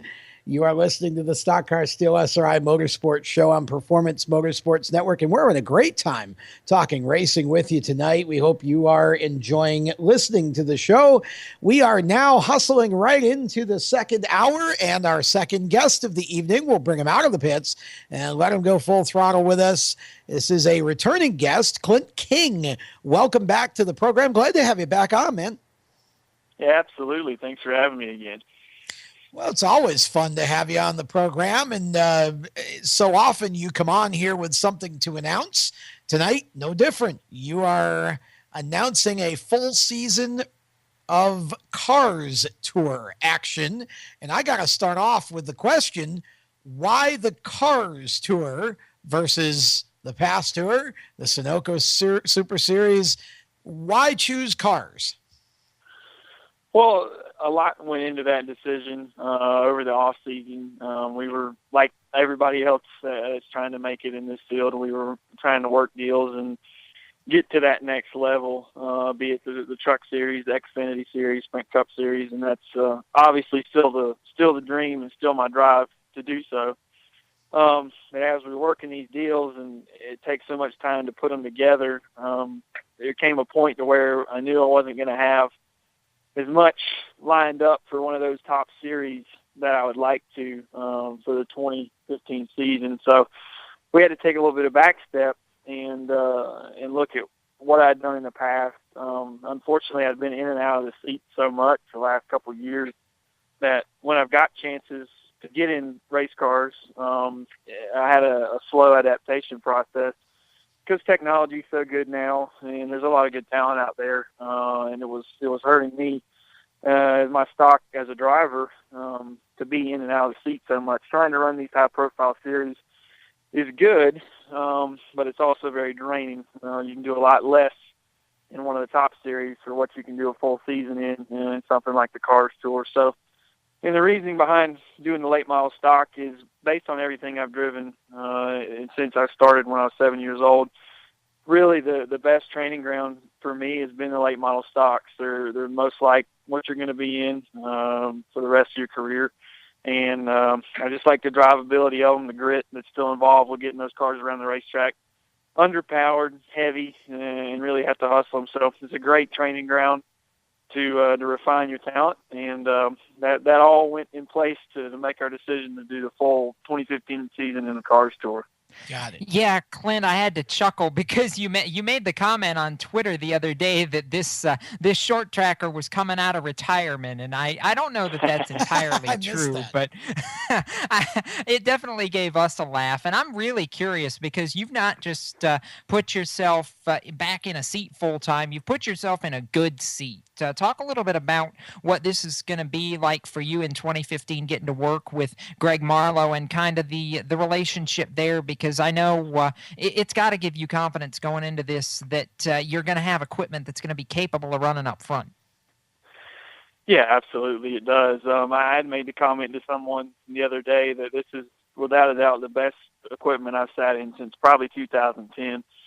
When we were in the UARA series and we were still doing our own thing, had Matt McCall, and obviously he's excelled himself up to a very high level. But back when we had our deal with Matt, and it's awesome to be able to say that I'm going to be in something that's probably better than what we had for the first time in a very long time. So being able to work with Greg Marlowe, just a lot of history with him and my family and how I got my start. Growing up, watching him run the short tracks, Caraway especially, and I've always had the 07 on the car, and that's where it came from. So we had a really easy time deciding what number we were going to run on it. We're really looking forward to running with Greg. He's got top-of-the-line stuff in the technology that's always changing. He's a man on top of it because he's a chassis builder. So that gives us a huge advantage to be able to do some R&D and hopefully find some things before everybody else will. Well, and you got to work with him a little bit during the 300 lapper at Martinsville last October, too. And I know that race didn't end how you wanted it to, but this has got to be almost like a second chance to get it right since things the brakes just didn't fall your way in October. Yeah, absolutely. We it's still a huge advantage just because I got to run with him last year. We already have a notebook started between him and I in our communication and what I want out of a car. And that's big for me, just having that one race last year, and that's a lot of practice and a lot of racing you go through on one weekend at Martinsville. And we had a really good car. The results really didn't show it. We'd made big gains. We had to miss practice, or Greg missed practice. I was able to be there. And it put us behind the 8 ball a little bit. But once me and him got together on test day up there and really got in sync, we made big gains, and I think we'll be able to do that all year long. The consistency of it's going to be so nice, just knowing that I've got a guaranteed ride for the whole season. Really looking forward to putting all these races together and going after a championship with Greg. This has got to be a really, as you said, conflicting situation because in a way, you know that you want to be farther up the ladder running in a truck or running in the Xfinity series. Instead, you're running in the late models, and yet at the same time, it does sort of feel like, as Jacob said, a second chance to get it right and maybe an opportunity to do some things in the late model and accomplish some things that, maybe you haven't before. So I know it isn't what you really wanted to do, but it sounds like you've kind of made peace with that, hey, this is where I am. And you're looking at this like, hey, this is an opportunity to spend the year working with Greg, and you're kind of looking at it for the good that can come from it and not necessarily being disappointed or frustrated that it's not the level you hoped for. Right, yeah. I mean, like I mentioned earlier, I would love to be at one of those top levels in my career right now, but on the same hand, I'm very fortunate to get to do what I'm going to get to do this year. It's a lot more than a lot of guys will be able to do. And myself, I've been through it the last 2 or 3 years where it's been race to race. I don't know if I'm going to run it all this month. I don't know if I'm going to run it all this year. I got to a point probably a couple of years ago, I think I ran 4 races all year long. So having the assurance that I'm going to run 12 races with the 10 cars races and then Martinsville and Myrtle Beach at the end of the year, that's big. Just confidence-wise, and I'll be able to settle in and really focus. It's hard as a driver not knowing when you're going to get to run next. Sure, a lot of times when it's last minute, throwing it together, your focus isn't exactly where it needs to be. But I guarantee my mind's been on Kinley ever since we've sealed the deal. So that's a big deal for me, just knowing that I've got this deal lined up, and it's not going anywhere. And I'll be in the seat all year long, but it's going to be really good as far as polishing up everything, trying to knock the rust off, because over the past few years, in and out of the seat, it's been tough. But to really get settled in and get good communication flowing, Greg and everybody we're going to have helping on our package, really looking forward to it. And hopefully it's going to lead to bigger, better things. But being in good equipment and having Greg as a driver coach and crew chief, spotter, and really about everything, I'll be able to polish up on everything I've been able to do in the past and hopefully make it better and help me as we keep working on making those steps to the biggest levels we want to be at. But it's just important this year that I stay in the seat and chalk up some more wins. Clint, did any of your prior ARCA experience going to help you at all this season, and what did really running the Venturini car do for you? Well, it has its positives and negatives as far as switching back and forth. The Venturini stuff is really solid. Everybody knows that they've got good equipment, and it gave me an opportunity to really shine at one of your intermediate levels in motorsports, which was good for me and recognition-wise. The ARCA cars really, honestly, really hurt you when you're going back to a late model. I didn't realize that until last year working with Greg at Martinsville, and how much the driving styles are different. It's odd, the transition from a late model to a K&N East or West or an ARCA car is great. It's about what you need. But going back to a late model, it's totally different. It doesn't make a lot of sense, but the way that my driving style is and the way it correlated into it, it actually hurt me with all my ARCA and K&N experience over the last few years, getting back into a late model. But driving the Venturini stuff really makes you appreciate good equipment, because every time we went to the racetrack, we ran good. So I get to look forward to that again this year. Okay, so we'll get you out of here on a two-part question. The first part is talk about the fact that not only is this a great opportunity for you, but you're running the Cars Tour, which is really like an all-star tour this year. I mean, there's some huge names. So talk about the level of competition and who you expect to sort of be having to compete with to get the wins. And then also, of course, talk about supportive sponsors, anybody you'd like to thank. Yeah, the roster is definitely stacked. I was looking at it the other day, and you said it. It's an all-star list. There's some heavy hitters, the best and the best in the super late model and the late model stock world. So that the whole tour is going to be a really awesome value for the fans. You get to see a doubleheader and the caliber of cars and drivers that are going to be in it. It's going to be an awesome deal, and really proud of what the Cars Tour they've been able to put together already. Just a lot of effort into it. So hats off to those guys for sure. It's going to be a challenge every week. I know, just looking at their list, there's easily 10 to 12 cars that are going to be capable of winning every week. But fortunate for me, it seems that every time I've entered into a new series, the competition level has been at its very highest. So that's like last year we ran the K&N deal, and even when I was running ARCA with Alex Bowman and Chris Bouchers and Grant Infingers. I mean, I've been with the best in their respective series ever since I started. So nothing new to me, which is good. I'm ready and prepared for it. But I know you're going to have guys like Jamie Cottle and Tommy Lemons that are going to be fast every week. There's a lot more than those two guys on there, but I know Lemons will be strong. They've got a good package going now. He's been strong at every big race that's happened in the past couple of years. So there's so many teams of that caliber that are going to be there every week. So you're going to have to be on your A game, a lot of preparation and determination to get it done. But I'm really hungry to get after it. This is a big opportunity for me, and really looking forward to making it happen. But appreciate the support from Warehouse Design that's making this happen this year. We've been very fortunate with business to be able to do this. And we've been able to work some B2B, which is what a lot of marketing is all about now with other companies, and tying ours in with theirs. And that's making it happen this year. That and a lot of used racing equipment that I no longer have. So that and, Warehouse Design, Mom and Dad, and Lucas Oil Products has always been a supporter of mine for the past few years, and they're doing a lot for me.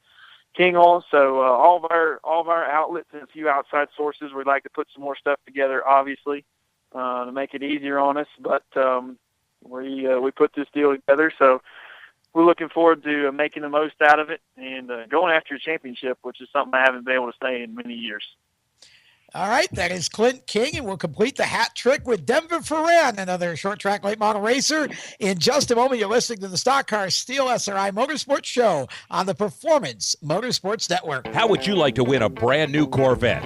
Larry O's got all the details. Enter America's #1 dream car giveaway contest at winyournewcar.com. That's right, winyournewcar.com. Complete the puzzle the fastest and win a new Corvette tax-free delivered to your door. Come on, stop dreaming and start driving with winyournewcar.com. You hear that? That's the sound of America's only sports car. That's right, it's a Corvette. But not just any Corvette. It's your Corvette. It's that who cares if there's traffic part of your day. And this can be you when you come to Cooper Corvettes. With 60 years of Corvettes to choose from, there's always a Corvette in your budget. And they'll service any Corvette you bring in. Cooper Corvettes on Route 1 just north of Quantico and Triangle. Call, click, or visit CooperCorvettes.com. Before a disaster turns your family's world upside down, it's up to you to be ready. Get a kit. Make a plan. Be informed. Learn how at www.ready.gov. Brought to you by the Federal Emergency Management Agency and the Ad Council. On the air, you may know me as the man about motorsports. Actually, I've been the man about insurance for over 30 years. With one call, I can cover your life, health, auto, home, and business insurance. Recently, I saved a young couple over $500 on their annual car insurance bill. No gimmicks and no green lizard. So if you think your insurer is really your good neighbor who is on your side because he is holding your money in his good hands, think again. Call me, 703-631-8000. I have dozens of insurance companies waiting to give you the protection you need and deserve. It may take more than 15 minutes, but you'll receive sound advice, quality professional service, and an honest opinion. That number again, 703-631-8000. Ask for Larry O. Did you know that birthday parties help build confidence in kids? Yeah. Did you know that giving kids less sugar before bedtime helps them sleep better? Oh, totally. Did you know that friendly kids have more friends? Everybody knows that. Hey, guys, did you know that most people think they're using the right car seat for their kid, but they're not? I didn't know that. Parents who really know it all know for sure that their child is in the right car seat at the right age and size. Visit safercar.gov/the right seat to make sure your child is protected. Coming to Tampa Bay, I said we want to win a Super Bowl, and I believe we will. From IamSecond.com. We came close, but never really did win that championship. Former NFL head coach Tony Dungy. At the end of my 6th year, I was fired, and it was one of the biggest disappointments of my life. Next year, I'm in Indianapolis, get to the playoffs, but get knocked out again. And for the next couple of years, it's the same thing. Everyone is saying Colts are never going to win one. And I did wonder, why didn't it pan out the way I thought it would? But I determined that I had to have Christ first, and that everything else came below that, including my own desires. The next year, that ended up being our year to go to the Super Bowl and win it, and it was a wonderful feeling. Every decision I make, I'm going to make it through the lens of Jesus Christ, and He'd guide us to that ultimate victory. Watch Tony's story at IamSecond.com. Hi, this is Ryan Priest, driver in the NASCAR Wheel Modified Tours. Let's send it back to Speed 77 Radio's Stock Car Steel SRI Motorsports Show here on PMN, the Performance Motorsports Network. Welcome back to tonight's program. You're listening to the Stock Car Steel SRI Motorsports Show on the Performance Motorsports Network. My name is Tom Baker, along with my co-hosts Kyle Magda and Jacob Seelman, all of us from RaceChaserOnline.com. And we are happy to be with you talking motorsports for a while. Always fun to do. And we continue with our parade of short track late model guests here this evening. We have Denver Ferran with us now, going back to the LFR stable of drivers here. Denver is a teammate of our earlier guest, Joey Muchcaro. And Denver, welcome to the program. Hi, thanks, guys. Thanks for having me. Well, we certainly are happy to have you. First time on the show. We always like first-time guests. And we'll start off with the obvious question, which is talk a little bit about your background and how you got to where you're at. Well, originally I started racing go-karts. I'm originally from Eastern Canada. So I started racing go-karts at the age of 5, which is fairly young. Went from go-karts, and then we moved out west to Alberta. where I started racing. I did a little bit of dirt for a while, and then I got into late models at the age of 14. So I still actually, I think I still hold the record in New Smyrna, Florida, for being the youngest Canadian to ever compete in the World Series in stock cars. So that was a pretty cool thing to do. And then after that, I guess I just kept racing late models. Got addicted to it like most other race car drivers, and just kind of kept going with it. There you go. Getting addicted to it, I think, is a good problem to have in this industry, Denver. But you talked about it. 2012, you became the youngest Canadian to run at New Smyrna, came back there this year. Didn't necessarily have the results I think you were looking for, but, still getting track time and prepping for a full schedule in the Southern Super Series this year, too. So talk a little bit about New Smyrna first. I mean, I know you've kind of had a love-hate relationship with the track over the last couple of years. Yeah, New Smyrna, it's a fast racetrack. It was the fastest racetrack it's not the fastest racetrack I've been on, but it's one of the faster ones for a half mile. But it's a fairly tricky place to get around. I seem to like to overdrive a little bit, getting into the corners. So after I started to figure that out, I found we were getting quite a lot faster when we were advancing that way. But no, it's a fun place to race. The people who put on the show do a great job there, and I had a blast this year. We didn't. Like you said, maybe we didn't do as great as I wanted to, but I still learned. So I'm still going ahead. I'm not going backwards. So it's all positive. It's definitely positive, and I know you're trying to take that into running the Sunoco Southern Super Series here in a couple of weeks' time, getting that program kicked off. Talk about that, because I'm sure you've got to be excited, because that series over the last year or two has really established itself as having a lot of the names. I mean, you talk about the Bubba Pollards, Augie Grills, Daniel Hemricks of the world, and seeing some of those guys step up to bigger and better things. Daniel's done it. A couple of the other guys trying to do it as well. How big is that platform going to be for you this year, and what are you looking to get out of that full season run? Well, really, running like with you said, or with who you said, like Daniel Hemrick, Bubba Pollard, like those guys are they have a pretty sweet program going on for themselves, and I'm just excited to learn. And what I really want to take out of everything is just to be one of the top runners in that series. And if I can do that, then I'd be pretty happy with myself, and I think the team would be as well. So, it's gonna be pretty crazy running with those guys. I remember the first couple races I did with them, I was like, wow, these guys don't mess around at all. This is some pretty serious stuff. So I was just excited from then on just to see if I could run with them. And now that I will be with LFR, I'm pretty excited. Now, I've talked about it with a couple of guys who we've had on the show, but your Canadian heritage, obviously, is a big part of your racing background. You got your start, and now trying to make it in the States. But guys, seeing young guys like Cameron Haley who have carried the flag as well, does that give you confidence, knowing that you can go forward and kind of follow in their footsteps, carry that legacy forward a little bit as you're trying to make your own mark here over the next couple of years? Yeah, I think it helps showing that, like, we as Canadians, we can also, I guess, do the job and get the job done. But I think people like Cameron Haley who've gone to that next elite athlete level, it's hats off for me. Hopefully I can get there, but I guess we'll just have to see where things go. Well, you've certainly gotten off to a great start, and I guess my question is, what do you see as your future? What is the timetable, maybe for you to have an opportunity in the K&N series, in the ARCA series, or somewhere like that? Have you even discussed that? What is actually the game plan there? Or are you just still worried and focused on running the late model program? Well, right now it's kind of financially, it's just late model program. Takes a lot of money to run in the K&N trucks, any of those series. Takes a lot of money. So it's kind of based off sponsorship, driving ability too. Like, I still have lots to learn. So it's kind of all going to play out that way. Right now we're just kind of focusing on just the late model stuff. But if something comes across that I can move to that next level, I'd definitely take it. Denver, racing on all the short tracks that you have, do you have a favorite one that stands out to you, and are you looking at forward to any new ones this season? Mobile would have to be my favorite one. It's fast.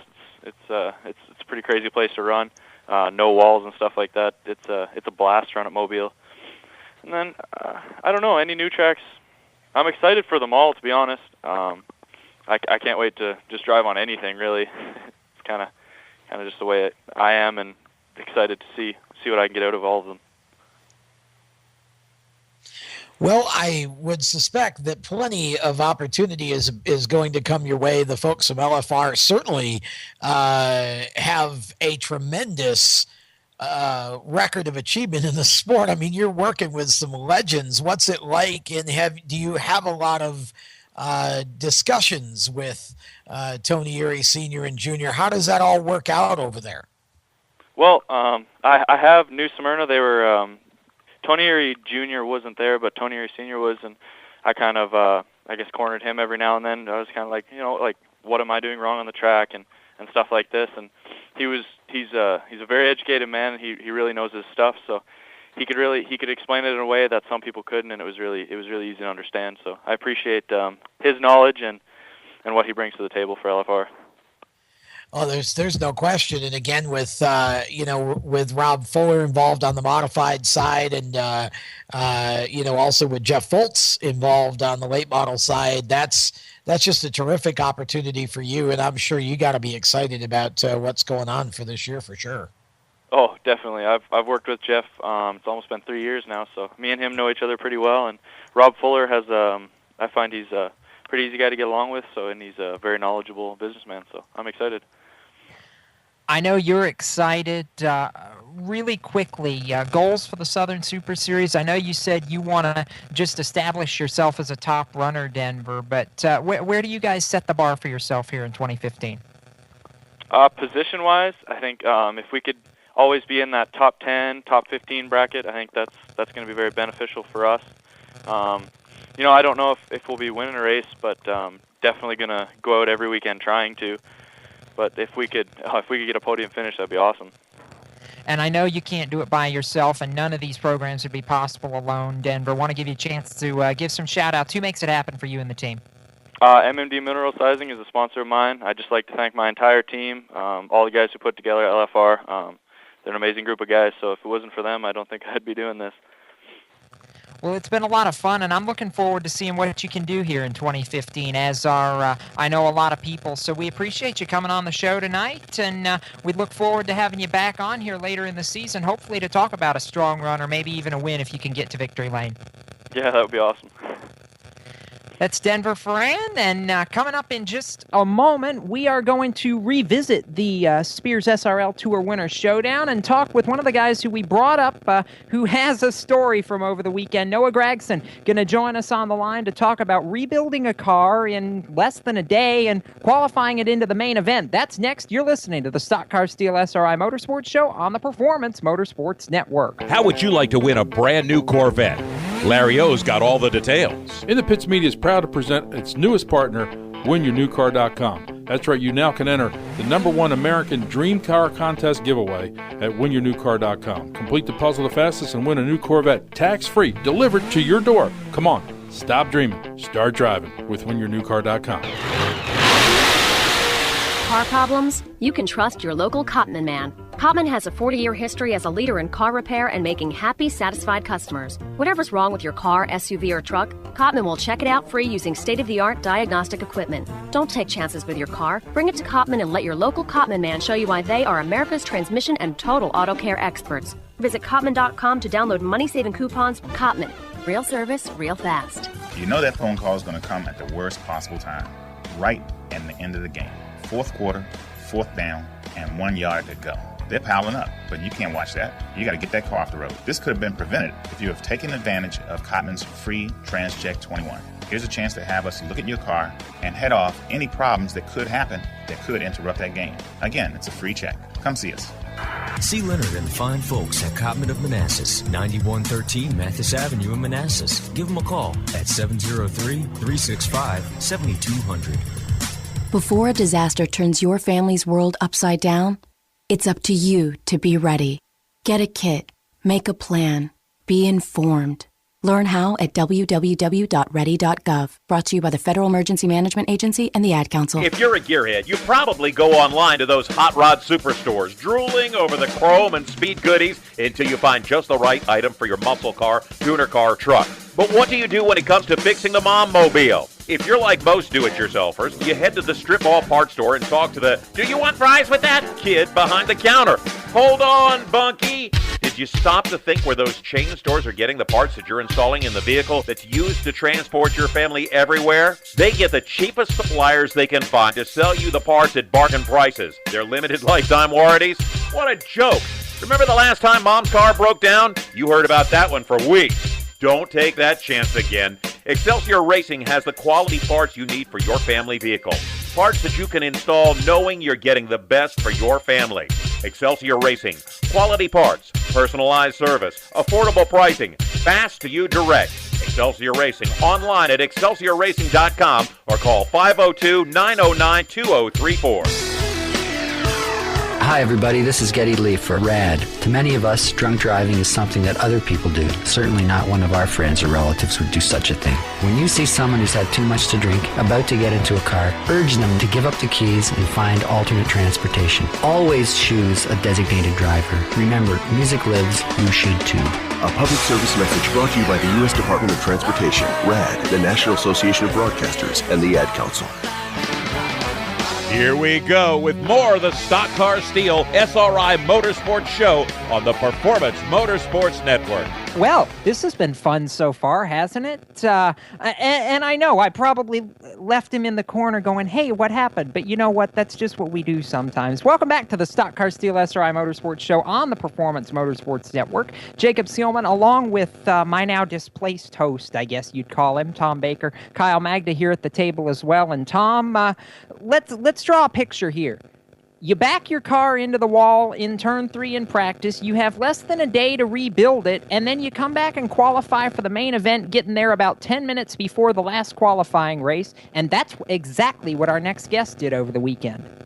That is exactly what our next guest did, and let's bring him on to tell us about it. Noah Gregson, welcome back to the Stock Car Steel SRI Motorsports Show. It's good to have you back on, and understandably, you probably wish you didn't have to talk about this, but that was quite the crash. Yeah, thank you guys for having me back on. I appreciate it. Yeah, we were in practice on Friday for the Winter Showdown 250 at Kern County Raceway Park, and I was going into turn 3, and I cut a right rear tire down and went flat, and it sent me spinning and back into the wall. It crumbled the rear clip pretty much all the way up to my seat. And I came over the radio to my guys. I'm like, sorry, guys, sorry I wrecked a really fast race car. And we got back to the pits, and I started looking at it, and I started tearing it apart, and they're like, it's really not that bad. I think we can fix it. So we battled some adversity, and we came back later that night. You came back later that night, Noah, and qualified it into the main event. I mean, it was just, you were cutting it basically on the razor's edge with how close it was before you were able to make it back in time. I mean, and literally replaced everything on that rear end. Were you guys nervous at all, thinking, oh, we might not be able to do this? Yeah. When we got the car outside of the track and we were starting to tear it down, I think it was around 12 o'clock, and heat races start at 8 or something like that.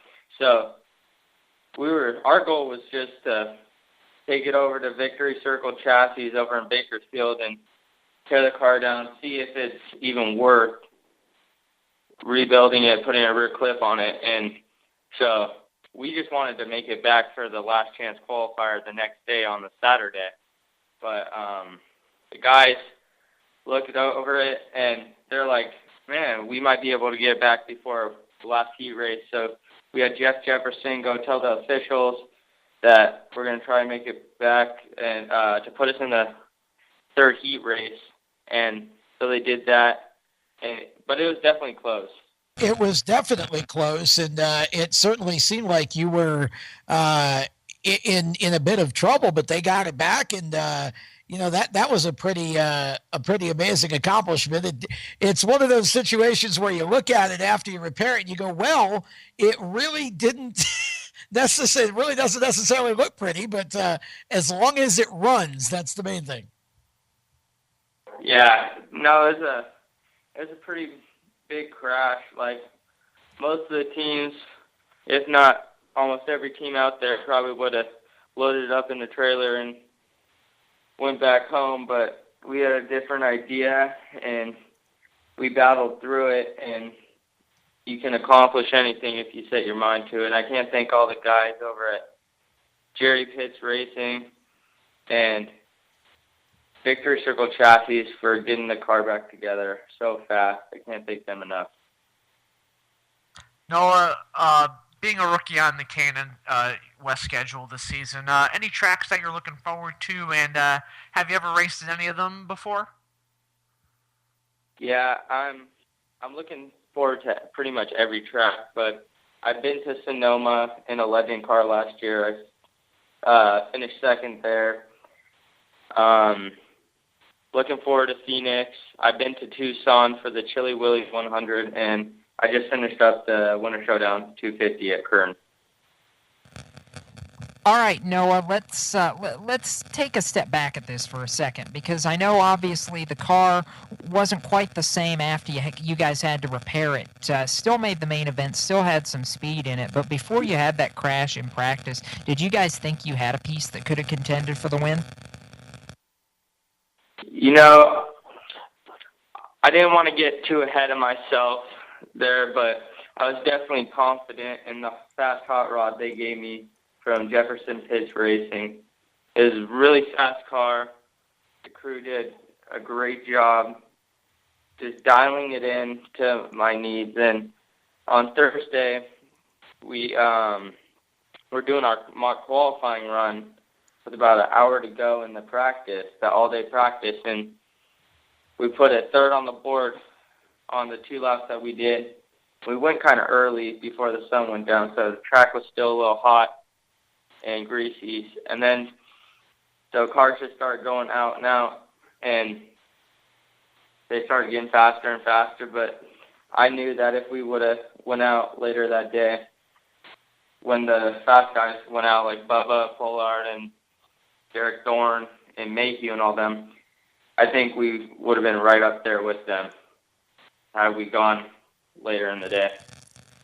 All right, so now let's take all that track time you had at the Winter Showdown, because I know obviously you were able to learn a lot from that this weekend and apply it, because in just a couple of weeks you're back at Kern County for the start of the K&N Pro Series West season. So how much does that help you? Does that put you in a place where you guys feel like now with the K&N car you can go and be contenders for the top 5, or maybe even a win if the situation's right, because you've got a little bit of that comfort level now at the racetrack?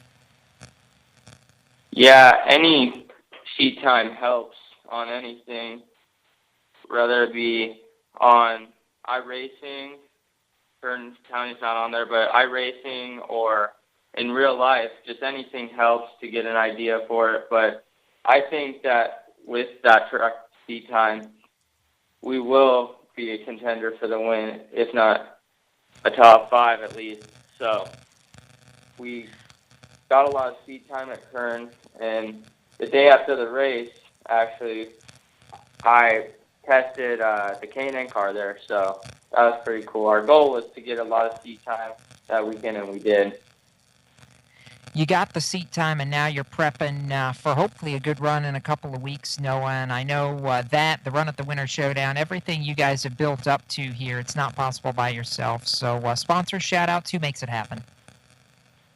Yeah, thank you, especially you guys for having me back on the show. I have to thank Jefferson Pitts Racing, Alert ID, Colliers International, my mom and dad, and all the fans for supporting me. Well, Noah, we appreciate you taking some time to talk with us again, and definitely appreciate the kind words. Best of luck, and we will keep apprised. I know you're hoping to have a good run here in a couple weeks at Kern County, and we'll be keeping an eye on it.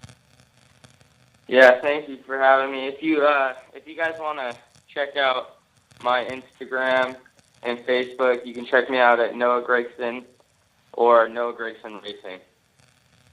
Well, we appreciate that, Noah, and best of luck. That is Noah Gregson.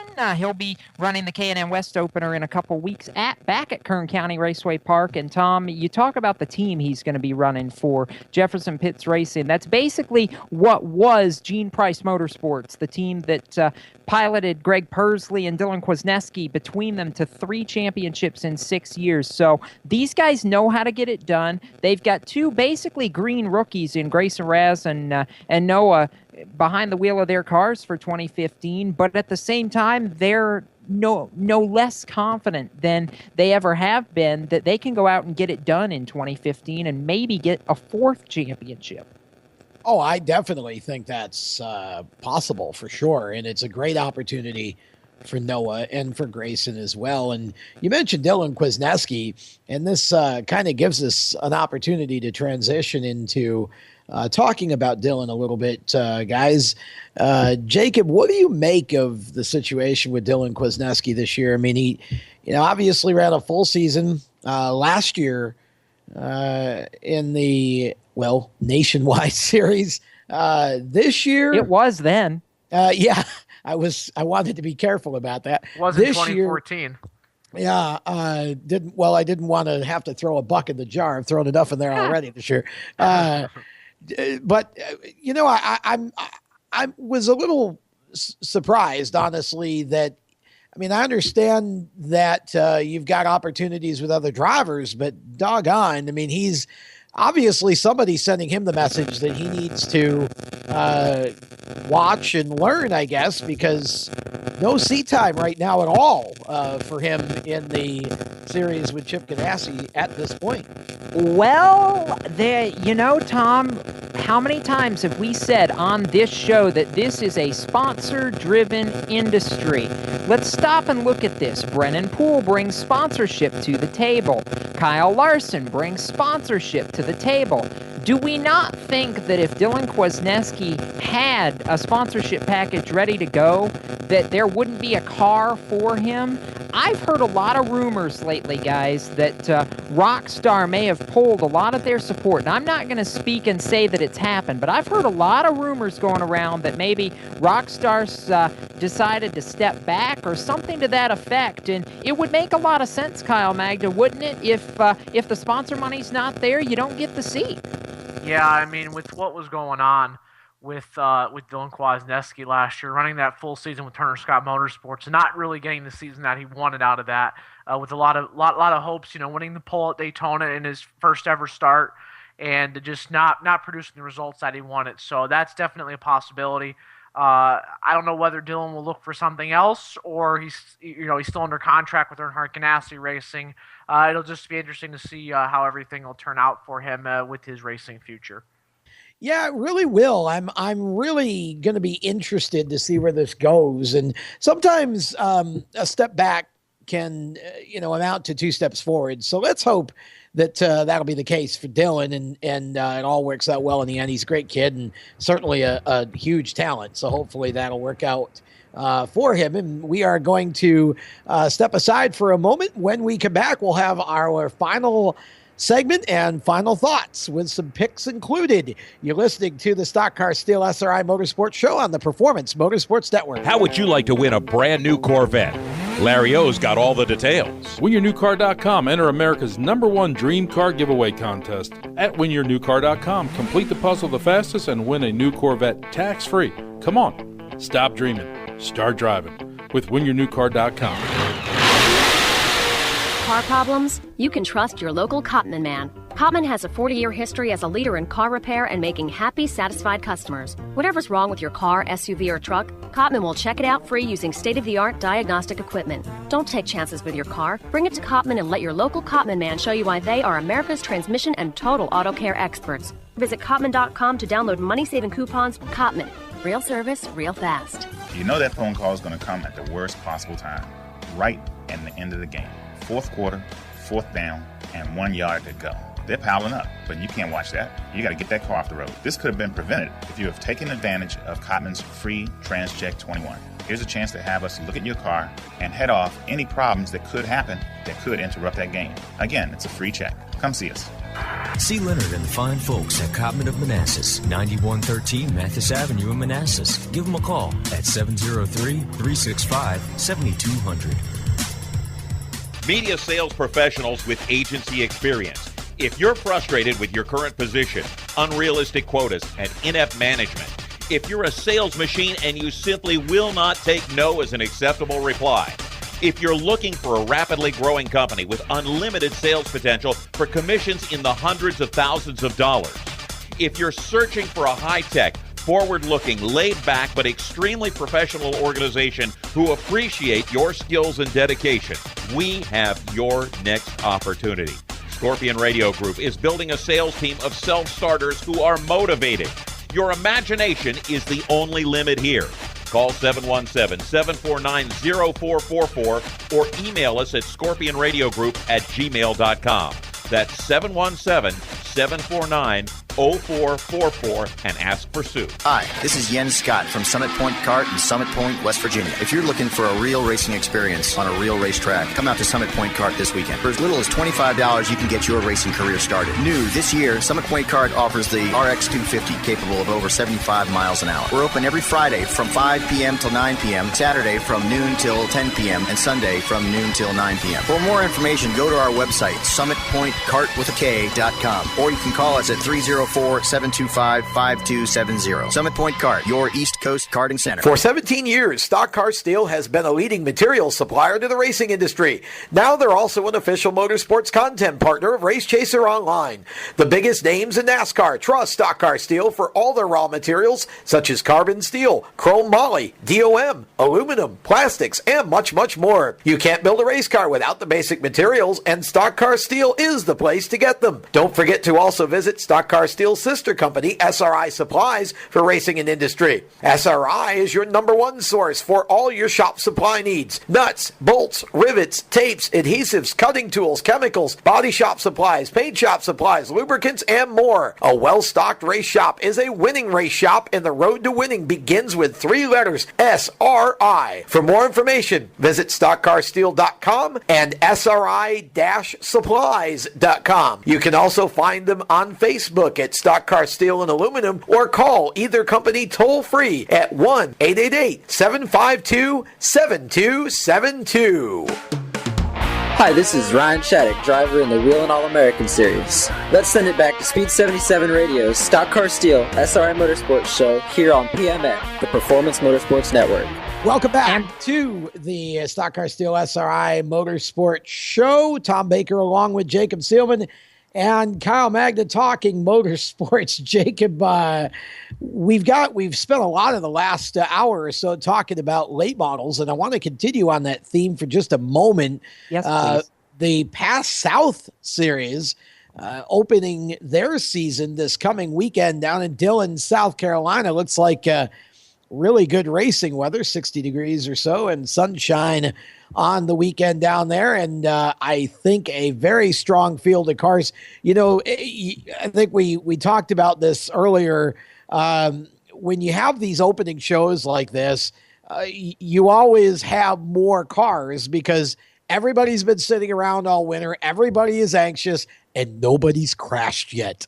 Nobody's crashed yet. And, I love the Pass South series, Tom, but come on, that's kind of what they're known for. I mean, that's not what I meant. I know it's not what you meant, but come on, there are no small crashes in Pass South. And the reason that is because there's so many good cars. So people have to scrap for space, and it just gets a little too congested sometimes. I'm not saying it's because nobody can drive. They can all drive. There's a lot of people fighting for the same piece of real estate. But Dillon is a great racetrack to open this series on. They've done it the last couple of years. They're doing it again here in 2015. It's a great old historic little track. It's got some wear to it.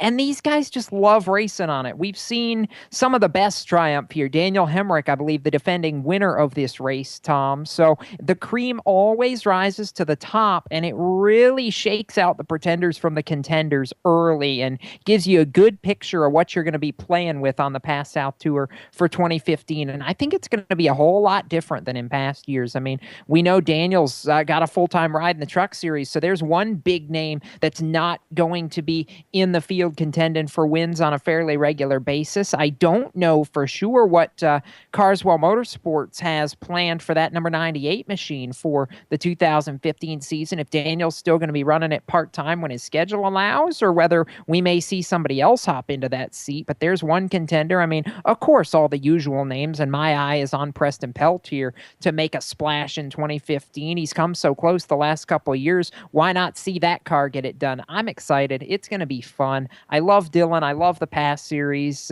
And as Alan Dietz said, I'm just ready to go racing. Yeah, I mean, that's really, again, that's why I mentioned that, because these opening shows are always more fun because, again, a lot of guys coming out of the woodwork, guys that wouldn't ordinarily necessarily run with your series every week, but, you're one of the early races on the schedule. So it's always fun and a little bit contentious at times, as you said, out there in these opening shows at these tracks. But, when you look at guys like Tyler Dipple, you look at, as you mentioned, Peltier, the Pass South Series is always stacked. And, we've discussed a little bit the past couple of weeks on the show about what effect we think the Cars Tour will have on the Pass South Tour. And I think I'm inclined to agree with Alan Dietz when he says that it should help the whole super late model scene. And, because it'll create more cars for competition. And since most of the dates don't conflict, I think actually it could turn out to be a great thing for Pass, because I'm sure some of the Cars guys will come over and run that series, and you'll see guys crossing back and forth running both series, even if it's not full-time, you'll see them back and forth. So Pass has got some huge races planned for this year. Of course, the one that everybody's talking about is the race at Concord coming up on in May on Memorial Day weekend. That should be a lot of fun. So this is going to be the start of a big season for the Pass South Series, I think. Yes. Can we get excited about that race at Concord, please? If Sure. we haven't, we need to do that right now, because that's... gosh, I have a lot of good memories of that racetrack. Good grief, there's been some fantastic Mason-Dixon meltdowns there that I've been a witness to back before that moved to Caraway and now to Hickory. I mean, you stop and look at some of the racing that the late models and even the Pass Series has put on there over the years, and I think 2015 has the potential to be more of the same. And oh, by the way, if those memories weren't good enough, my dad and my stepmom actually got married in the grandstands at Concord, just to throw a little short anecdote in there. So, that kind of takes the cake as a pretty good top of the list. That is cool too. But I've got two more words for you, Tom. And to put a pretty little bow on your comment about this being good for both series, two words: no conflicts. Yeah, well, that's exactly right. And that's what I was saying, that because that's the case, I do think you're going to see a lot of drivers crossing back and forth. And again, not necessarily running both full-time, but certainly running enough of both to keep things really interesting. And with the big, with the race at Concord, I suspect that you're going to see a tremendous turnout, and you're going to see some drivers coming from quite a few miles away to compete in that one, I think. So It should be fun. Speaking of things that are quite a few miles away, at least from us here in Charlotte. Vegas? What happens in Vegas stays in Vegas, unless it's a NASCAR race and you're watching it on TV.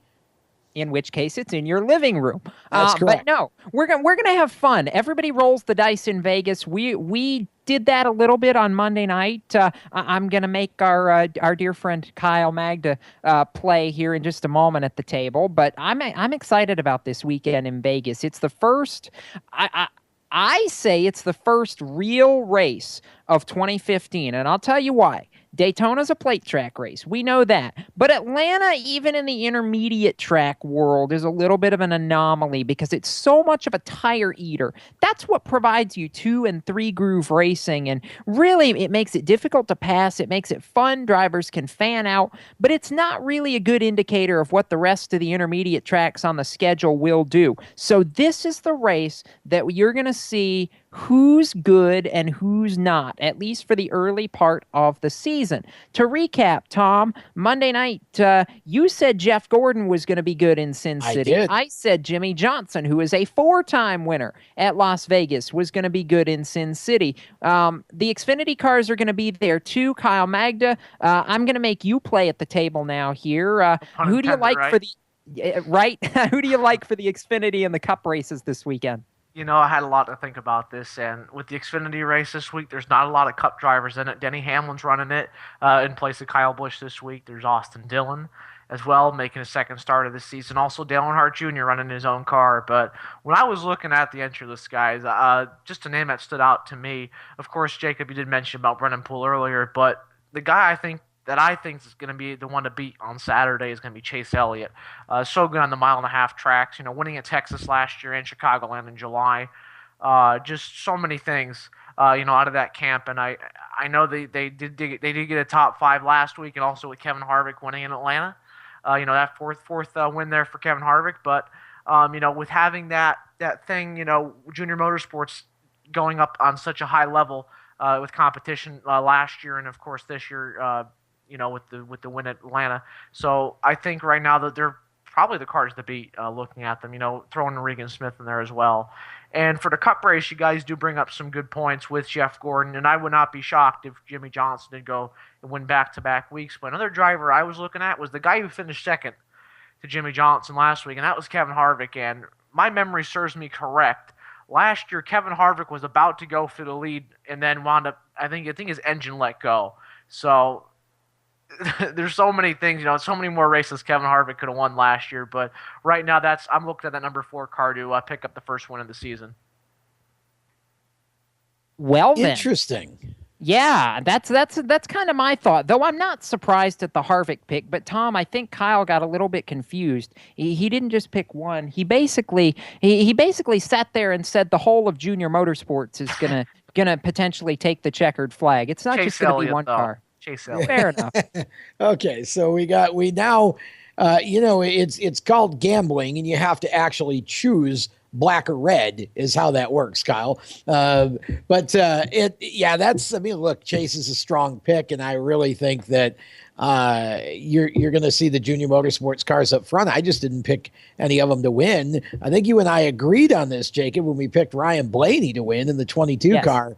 I think it's just time. And, the Vegas, the one thing about Las Vegas that's always interesting is that, you talked about Atlanta being a track where they can run 2 or 3 wide, whatever. But because of the progressive banking at Vegas, you can do that there as well. And yet, as you said, little bit of a tighter racetrack. And certainly I think a more raceable racetrack in a lot of ways that is going to find is we're going to find out now just what the new package is going to do, because after Vegas is over, we're going to have 2 1/2 to evaluate it from. And hopefully, obviously, we get the qualifying stuff right. And, we don't have any of that to talk about. And I hope we get the post-race tech right, too, because, social media was abuzz about what was going on after the race and, drivers being 25 pounds light on a corner and all kinds of stuff. So, I just hope everybody gets their stuff in line this weekend and it goes a lot smoother than it did in Atlanta.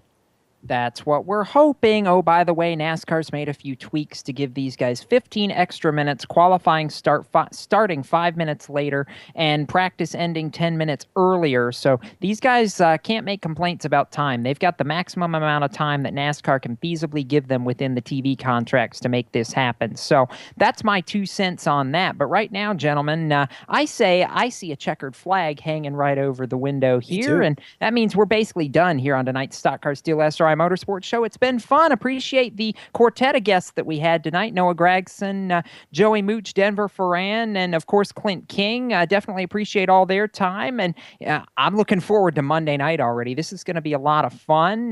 We'll recap it all from Vegas, and I'm sure talk a whole lot more motorsports news. But for right now, for Kyle Magda, Tom Baker, and the rest of our cast, including Bob Steele, of course, behind the glass, I'm Jacob Seelman, and tonight, not going to close with my usual line.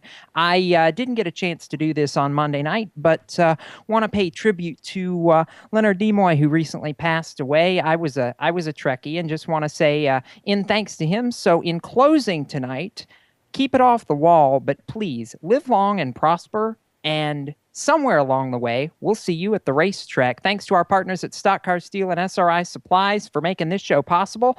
And we'll be back on the air right here at 7 p.m. Eastern next Thursday. Good night. You've been listening to the Stock Car Steel SRI Motorsports Show on the Performance Motorsports Network. Tonight's show is brought to you by Stock Car Steel and Aluminum and SRI Supplies. For all of your racing needs, visit StockCarSteel.com and SRI-Supplies.com. Keep up with the latest motorsports news every day on Race Chaser Online. The Stock Car Steel SRI Motorsports Show is a copyrighted production of the Performance Motorsports Network. www.performancemotorsportsnetwork.com, a member of the Scorpion Radio Group, Inc., and may not be rebroadcast, replicated, or saved in any media without the explicit written permission of PMN. Check out our Facebook page or our section on the PMN website. The opinions expressed on this program are those of the host, co-host, and guests, and do not necessarily reflect those of the management and ownership of either the Performance Motorsports Network or Scorpion Radio Group Incorporated, the advertisers, or the marketing partners. Be listening again next week for more great motorsports programming right here on the Performance Motorsports Network.